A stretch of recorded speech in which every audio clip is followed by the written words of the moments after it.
check out what the distant future of 2015 looks like. Yeah, those are the cars from the Back to the Future series. And we have our eco-friendly cars from the Flintstones. But no picture car collection could be complete without those from the Fast and the Furious franchise.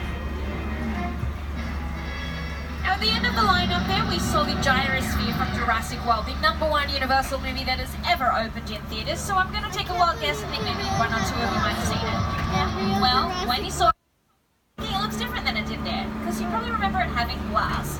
And there it was in the film, but never in reality. We added it digitally in post-production. Now the Mercedes off to your right there, that is just an empty shell. There is no engine inside that vehicle because picture cars need to be lightweight so we can pick them up and throw them around whenever they're required for a stunt. Does look pretty familiar though, doesn't it? Welcome to Jurassic Park.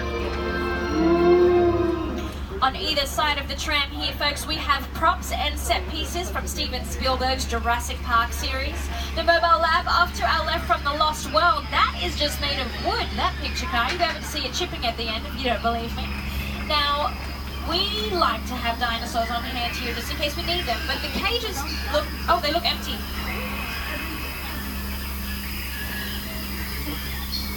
Careful. Don't take your ladder. Take your ladder, Mom.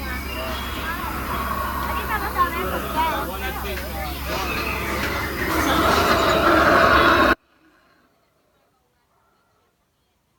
World.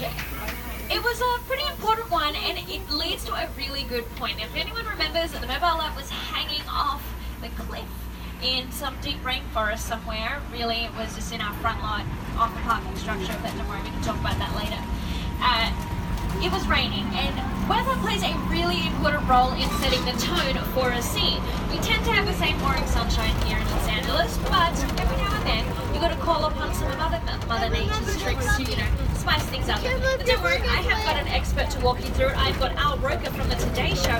He is going to give you a heads up on what you can expect weather-wise from the tour this afternoon. Hi everybody, here's today's forecast for the Universal Backlot. It's going to be sunny and dry at 6 Points, Texas. Cool and cloudy in Little Europe. Expect snow and sleet on New York Street, and you've got a high chance of fog and precipitation for Skull Island, Amity Island, and Isla Nublar. That's your forecast for today. Now here's a look at what's going on in your neck of the land. Alright, looks like we better get out of Old Mexico. There's a flash flood coming our way, but you know what, let's just take a look at this beautiful place. You might recognize it from a classic film like Three Amigos and Steve Martin, Martin Short, Chevy Chase. HBO's Westworld also filmed an episode here that aired just last year, and this year you can see our Old Mexico in the Criminal Minds Beyond Borders episode. Speaking of going beyond the border, guys, I hope you brought your passports because we are going from Old Mexico and we have moved on out to the Old West. Yeah. Now, this street that we are moseying down has been moseyed down as well by some of the biggest Western stars of their heyday. This is 6 Points, Texas, guys, and it is known to have had a few duels in its time happen right on these streets.